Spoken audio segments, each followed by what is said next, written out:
Good morning sisters and brothers. ഇന്ന് നമ്മളൊരു gynaecology ടോപ്പിക്കുമായിട്ടാണ് വരുന്നത്. പീരിയഡ്സ് ലേറ്റ് ആവുക, പീരിയഡ്സ് മിസ്സാവുക, അതിന് നമ്മൾ മെൻസസ്, മെൻസ്ട്രൽ സൈക്കിള്, മാസക്കുളി, ആർത്തവം എന്നൊക്കെ പറയും. സമയം ഇത് ലേറ്റ് ആവുക പല സ്ത്രീകൾക്കും ഉള്ള പ്രോബ്ലമാണ് ഇത്. അപ്പോൾ ഈ പീരിയഡ്സിൻ്റെ നോർമൽ കാലാവധി എത്ര? എന്താണ് പീരിയഡ്സ് എന്ന് പറഞ്ഞാൽ, അതായത് നമ്മൾ ബ്ലീഡിങ് സ്റ്റാർട്ട് ചെയ്ത മുതൽ അടുത്ത മാസം ബ്ലീഡിങ് സ്റ്റാർട്ട് ചെയ്യുന്ന വരെയുള്ള ടൈമാണ് ഈ പീരിയഡ്സ്. അപ്പോൾ സാധാരണ അറൗണ്ട് ചുറ്റും അതായത് 28 ഡേയ്സ്, 28 ദിവസത്തിൻ്റെ ഉള്ളിലാണ് വരാറ്. അത് അങ്ങനെ കൃത്യമായിട്ട് എല്ലാവർക്കും ഉണ്ടാവില്ല. മിനിമം 21 ദിവസം, മാക്സിമം പോയാൽ 35 ദിവസത്തിന് ശേഷം വീണ്ടും ബ്ലീഡിങ് വരും. 21 to 35, 21 to 35.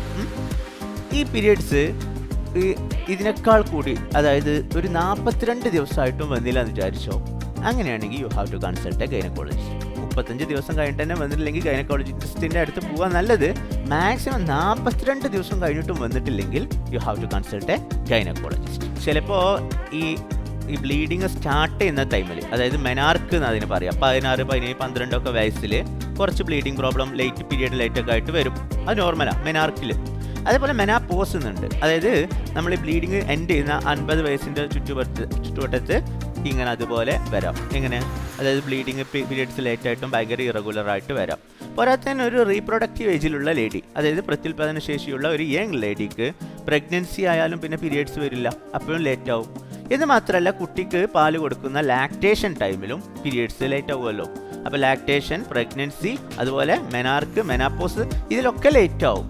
ഇതൊന്നും അല്ലാതെ പല കാരണങ്ങൾ കൊണ്ട്, ചില അസുഖങ്ങൾ കൊണ്ട്, ചില മരുന്നുകൾ കൊണ്ട്, ചില ബോഡി ജീവിതശൈലികളെ കൊണ്ടൊക്കെ പീരിയഡ്സ് ലേറ്റ് ആവും. അതിനെക്കുറിച്ചാണ് ഞാൻ പറയാൻ പോകുന്നത്. അത് ആദ്യം പേടിക്കേണ്ട ആവശ്യമില്ല, കാരണം പ്രഗ്നൻസി ടൈമിലും ലാക്ടേഷൻ ടൈമിലും മെനാർക്കിലും മെനാപ്പോസിലും എന്ത് ചെയ്യും, ഈ പീരിയഡ്സ് ലേറ്റ് ആവും. അതല്ലാതെ എന്തൊക്കെ കാരണങ്ങൾ കൊണ്ട് പീരിയഡ് ലേറ്റ്സ് ആവും എന്നാണ് ഞാൻ പറയാൻ പോകുന്നത്. പ്രഗ്നൻസിയും മെനാർക്കും മെനാപ്പോസും അതുപോലെ ലാക്ടേഷനും അല്ലാതെ എനിക്ക് പറയേണ്ട കാരണങ്ങളിൽ ഒന്നാണ് സ്ട്രെസ്സ്. ഓവറായിട്ട് സ്ട്രെസ്സ്, മെൻ്റൽ സ്ട്രെസ്സ്, ഭയങ്കരമായിട്ട് സ്ട്രെസ്സ് വന്നാൽ നമ്മുടെ ബോഡിക്ക് ഒരു ഫൈറ്റ് ചെയ്യാനോ അല്ലെങ്കിൽ ഫ്ലൈറ്റ് ചെയ്യാനോ, അല്ലെങ്കിൽ ഫ്ലൈറ്റ് ചെയ്യാനുള്ള ഒരു റെസ്പോൺസ് ഉണ്ടാവും. കുറേ ബോഡിയിൽ നിറയെ കോർട്ടിസോൾ ഉണ്ടാവും, അതുപോലെ സ്ട്രെസ് ഹോർമോൺ അഡ്രിനാലിൻ, നോറഡ്രിനാലിൻ ഒക്കെ ഉണ്ടാവും. അങ്ങനെ ഉണ്ടാവുമ്പോൾ എന്ത് സംഭവിക്കുന്നു വെച്ചാൽ, നമ്മുടെ ഹോർമോണൽ വ്യതിയാനങ്ങൾ നമ്മുടെ രക്തത്തിൽ നടക്കുന്നത് കാരണം ഓവുലേഷൻ നടക്കില്ല. ഞാൻ നേരത്തെ സൂചിപ്പിച്ചല്ലോ, ഈസ്ട്രോജൻ, പ്രൊജസ്ട്രോൺ, FSH, LH പോലുള്ള ഹോർമോണുകളാണ് ഈ ഓവുലേഷനും അതുവഴി മെൻസ്ട്രേഷനും ഒക്കെ ഉണ്ടാക്കുന്നത്. അങ്ങനെ ഇത് മാറിയത് കാരണം എന്ത് സംഭവിക്കുന്നു വെച്ചാൽ, മെൻസ്ട്രേഷൻ ഇല്ലാതാവും. ഓക്കെ, ഏതാണ് സ്ട്രെസ്സ്? Physiological stress. അത് ഫിസിക്കൽ സ്ട്രെസ് ആവാം അല്ലെങ്കിൽ മെൻ്റൽ സ്ട്രെസ് ആവാം. എന്തായാലും സ്ട്രെസ്സ് വന്നാൽ മെൻസ്ട്രേഷൻ ഉണ്ടാവില്ല.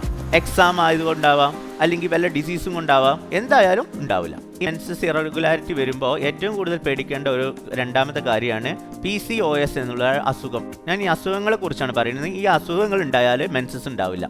PCOS എന്ന് പറഞ്ഞാൽ പോളിസിസ്റ്റിക് ഓവറി ഡിസീസ്, PCOD അല്ലെങ്കിൽ PCOS, അതായത് പോളിസിസ്റ്റിക് ഓവറി സിൻഡ്രോം. എന്ത് തന്നെ പറഞ്ഞാലും നമ്മുടെ ഓവറിയിൽ നിറയെ അണ്ടാശയത്തിൽ നിറയെ കുമിളകൾ ഉണ്ടാകുന്ന, സിസ്റ്റുകൾ ഉണ്ടാകുന്ന ഒരു അസുഖമാണ് PCOS. ഇതിൻ്റെ ഫലമായിട്ട് നമുക്ക് എന്തെന്ന് വെച്ചാൽ, ഒരു ലേഡിയിൽ പുരുഷ ഹോർമോണുകൾ കൂടുതലായിട്ടുണ്ടാവും. അപ്പോൾ ഹെയർ ചേഞ്ചുകളും എല്ലാ ചേഞ്ചുകളും ഉണ്ടാവും. ഇങ്ങനെയുള്ള അസുഖത്തിൻ്റെ പ്രത്യേകത, ഇത് immediately you have to consult a ഗൈനക്കോളജിസ്റ്റിനെ കാണിക്കണം. ഓക്കെ, അതൊരു ഹോർമോണൽ ഇംബാലൻസ് ഉണ്ടാക്കുന്ന കാരണമാണ് അങ്ങനെ സംഭവിക്കുന്നത്.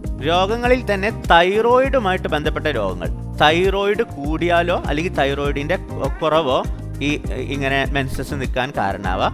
വേറെ ഇപ്പോൾ സിംപ്ലി ഒരു ഫീവറോ ഒരു ജലദോഷമോ വന്നാൽ, ഫീവർ ആൻഡ് റൈനൈറ്റിസ് വന്നാലും ചിലപ്പോൾ മെൻസസ് പ്രൊലോങ്ഡ് ആവാം. അല്ലെങ്കിൽ ഇപ്പോൾ വയറിളക്കോ അല്ലെങ്കിൽ ദഹനക്കേടോ, അതൊക്കെ അതൊക്കെ എന്താവാം മെൻസസ്. അപ്പോൾ ഇങ്ങനത്തെ നിസ്സാരമായ കാരണങ്ങൾ തൊട്ട് PCOS പോലുള്ള വലിയ കാരണങ്ങൾ വരെ ഉണ്ടാവാം. ഇതിൻ്റെ പിന്നിൽ മെൻസസ് ലാഗ് ആവുന്നതിൻ്റെ പിന്നിൽ. മറ്റൊന്നാണ് എക്സസൈസ്. ഞാൻ സൂചിപ്പിച്ച പോലെ തന്നെ എക്സസൈസ് കൂടിയാലും എക്സസൈസ് വളരെ കുറഞ്ഞാലും മെൻസസിൽ പ്രോബ്ലം വരും. ഫുഡ് കൂടുതലായിട്ട് എന്നും വയറ് നിറച്ച് കഴിച്ചാൽ, അല്ലെങ്കിൽ തീരെ കഴിക്കാതിരുന്ന ന്യൂട്രീഷണൽ പ്രോബ്ലംസ്, അതും എന്ത് ചെയ്യും, മെൻസസിൽ പ്രോബ്ലം ഉണ്ടാക്കും. ഇത് പറയുമ്പോൾ എനിക്ക് 2 സൈക്കാട്രിക് കണ്ടീഷനെ പറയണം. അതായത് bulimia nervosa and anorexia nervosa and bulimia. അതായത് അനോറക്സിയ നെർവോസിൽ തീരെ ഭക്ഷണം കഴിക്കാതെ മെലിഞ്ഞൊട്ടി നിൽക്കും, സൈക്കാട്രിക് പ്രോബ്ലമാണ്. അല്ലെങ്കിൽ ബുള്ളിമിയ എന്ന് പറഞ്ഞാൽ ഓവറായിട്ട് ബിഞ്ച് ഈറ്റിംഗ്. അങ്ങനെ പല ഈറ്റിംഗ് ഡിസോർഡേഴ്സും എന്ത് ചെയ്യും, മെൻസസിൽ പ്രോബ്ലംസ് ഉണ്ടാക്കും. മാത്രമല്ല ഓവർ വെയ്റ്റ്, അല്ലെങ്കിൽ ഒബസിറ്റി പൊണ്ണത്തടി അതിലും എന്താവാം മെൻസസ് പ്രോബ്ലത്തിലാവാം. മറ്റൊരു കാരണം എനിക്ക് പറയാനുള്ളത് സ്ലീപ്പാണ്, ഉറക്കം നല്ലോണം കൂടിയാലും ഉറക്കം തീരെ ഇല്ലാതിരുന്നാലും ഈ മെൻസസിൽ വ്യതിയാനങ്ങൾ ഉണ്ടാവാം.